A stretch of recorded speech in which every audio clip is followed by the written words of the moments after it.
Bonjour, aujourd'hui je vais vous lire un extrait de L'innocence assassinée 3.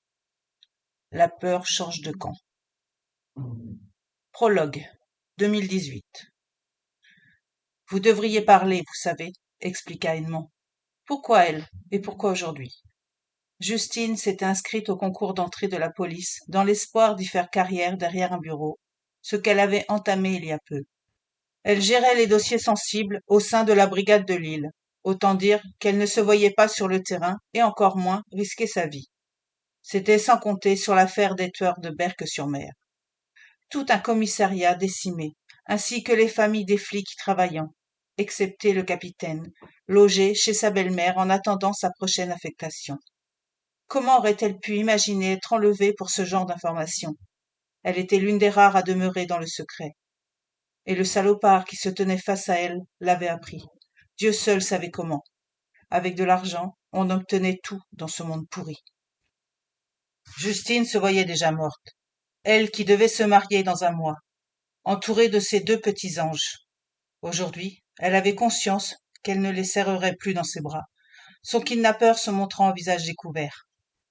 Les larmes se mirent à couler, alors qu'elle aurait voulu rester ferme et dure, comme dans les films d'action, où les héros se font cogner sans même décrisper leurs mâchoires. Mais pas elle, pas dans la réalité. C'était impossible. Elle parvint tout de même à répondre, avec un semblant de bravoure dénaturé par le liquide salé envahissant son visage. Comprenez-moi bien. Je ne torture pas pour le plaisir. Je fais ce pour quoi l'on me paie. Dans le cas présent, je recherche une information et je ne la trouverai qu'en passant par vous. Je ne dirai jamais rien, cracha la policière. Vous devrez me tuer, mais vous repartirez la queue entre les jambes sans rien obtenir de moi. Edmond sourit et se tourna vers le petit barbecue empli qui trônait derrière lui. Nous allons vérifier ça, ma belle. L'homme remua les braises à l'aide d'une pique à brochette. Se retournant, il déboutonna doucement la chemise de Justine, comme pour laisser l'attention gagner le cœur de celle-ci. Il attrapa une énorme paire de ciseaux, dont la pointe effraya la jeune femme, mais ils ne servirent qu'à couper en deux son soutien-gorge, libérant sa poitrine à la vue de ce taré. Il s'empara d'un sein avec sa main gauche, sans obscénité aucune, puis vint pincer son mamelon. S'il espérait la faire parler avec des techniques SM basiques, il rêvait. Son futur mari paraissait bien plus sévère lorsqu'il lui passait les menottes durant leurs jeux érotiques. Le personnage, au flegme imperturbable, la fixa dans les yeux et démarra ce qui ressemblait à un cours d'anatomie. Le sein d'une femme est formidable de complexité, tout à la fois sensuel et mécanique. Je m'explique, lui lança-t-il. À l'œil nu, il n'est qu'objet de désir, œuvre d'art sculptée par mère nature pour laisser bouche bée le plus coincé des hommes. Qu'on le veuille ou non, nous avons tous été, à un moment donné, cajolés par une poitrine généreuse, voire nourricière. Il attrapa la pique, rougit par la braise chaude, et l'approcha du téton pincé par ses soins.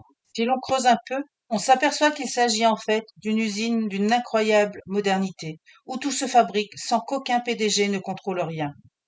En fonction du cycle hormonal, le lait est produit et les glandes gonflées si un enfant est en gestation. Formidable, non? Demanda-t-il après une pause. Il approcha la pointe chaude du centre du mamelon, et dans un hurlement de Justine, enfonça le métal chauffé comme dans du beurre dans le sein de la pauvre victime. Seule fragilité, le canal galactophore. S'il permet de transporter le breuvage jusqu'à la bouche du nourrisson, il devient également un point d'entrée intéressant pour des gars faisant mon métier. Edmond arracha d'un coup sec son outil de fortune, tout sourire effacé de son visage, et attendit que Justine se calme. S'énerver et frapper n'était pas son genre. L'homme respectait trop les femmes, même si parfois il devait aller à l'encontre de ses principes pour un boulot. Je me doute que la brûlure interne doit vous sembler intolérable, et vous seriez bien avisé de me répondre pour vous éviter de souffrir. Justine renifla, alors que le tueur replaçait la tige dans le barbecue, ne laissant dépasser que le manche. Vous pouvez me faire tout ce que vous voudrez, vous n'apprendrez rien de moi. Le sourire réapparut, et l'homme déclara ce qui changea tout pour la jeune maman. J'espérais votre collaboration. En général, à la première torture, tout le monde parle, et c'est beaucoup plus simple. Mais j'avoue que vous m'épatez.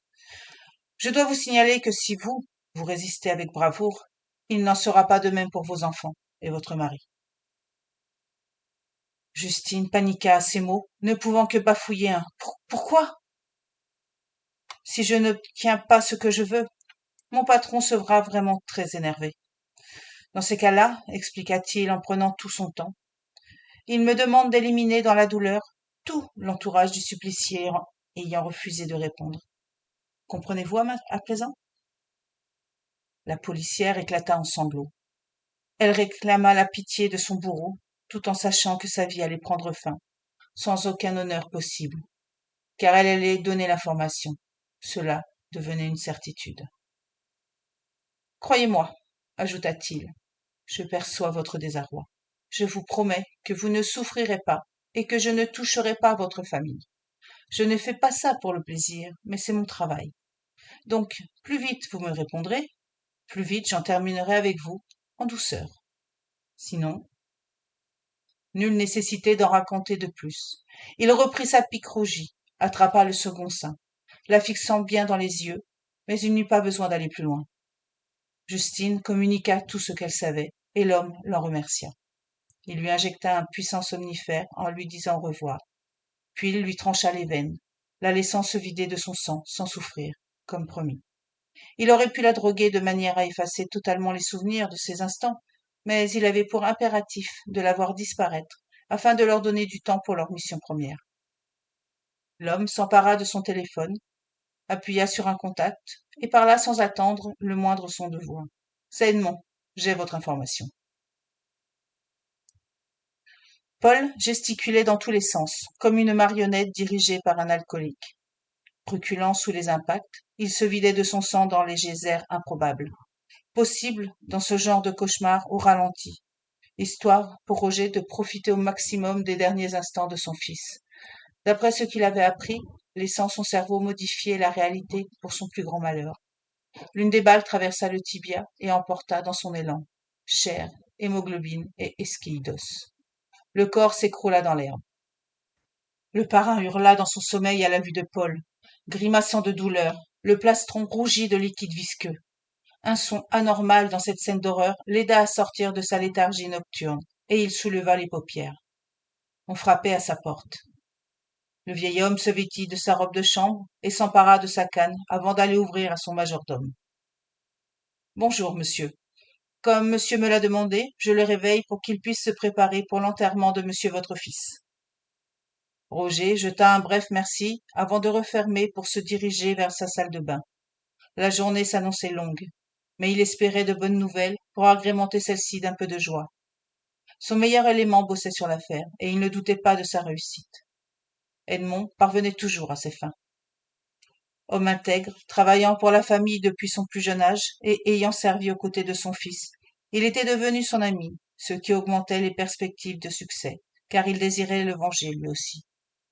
Le jet de la douche brûlant coupa court à ses pensées, et il se concentra pour ne pas se mettre en retard.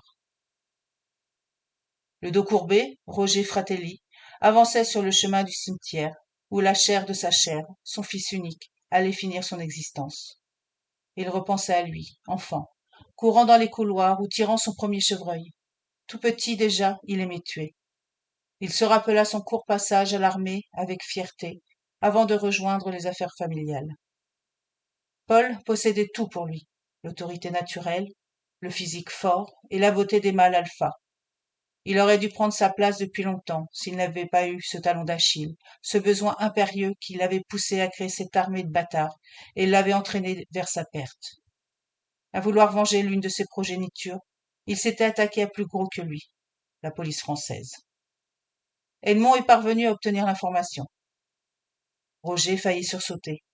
Il n'avait pas entendu arriver son bras droit.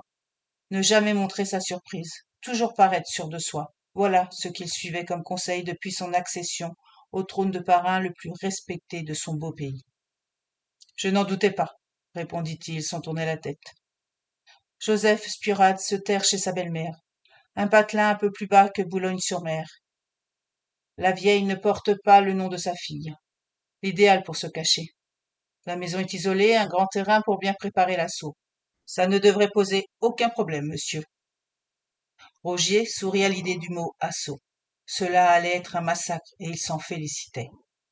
Envoie 5 de tes meilleurs soldats et qu'ils ne laissent personne vivant, ni femme, ni enfant.